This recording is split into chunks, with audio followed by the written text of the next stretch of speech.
Hello everyone, இந்த வீடியோவில் நம்ம 4th ஜென்ரேஷன் கம்ப்யூட்டரையும் அதில் மெயினாக யூஸ் பண்ணப்பட்ட காம்பனண்ட்டான மைக்ரோ ப்ராசஸர் பற்றியும் பார்க்க போகிறோம். வாங்க வீடியோக்குள்ளே போகலாம்.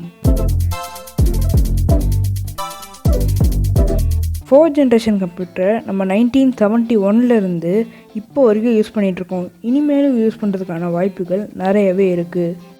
Micro processor CPU is the brain of கம்ப்யூட்டர்னு நம்ம படிச்சிருப்போம். அந்த CPU தான் மைக்ரோ ப்ராசஸர் இல்லை ப்ராசஸர்னு கூப்பிட்றோம். மைக்ரோ ப்ராசஸர் கம்ப்யூட்டருடைய மதர் போர்டில் ஃபிக்ஸ் ஆகிருக்கும். ப்ராசஸர் எப்படி ஒர்க் ஆகுது அப்படின்னா, ஹை லெவல் லாங்குவேஜாக நம்ம தர இன்புட்டை அசெம்பிளி லாங்குவேஜாக மாற்றி அதுக்கு புரிகிற லாங்குவேஜான மிஷின் லாங்குவேஜில் அது கன்வெர்ட் பண்ணி அது நமக்கு அவுட்புட் தருது. இது எல்லாமே மில்லி செகண்ட்ஸில் நடக்கும். CPU தான் கம்ப்யூட்டரில் கனெக்ட் ஆகிருக்க எல்லா இன்புட் அண்ட் அவுட்புட் டிவைஸையும் கண்ட்ரோல் பண்ணும். மைக்ரோ ப்ராசஸர்ஸை இன்வென்ட் பண்ணது Ted of.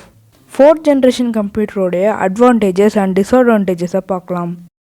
Advantages: compact in size, high speed, low power consumption, portable, versatile.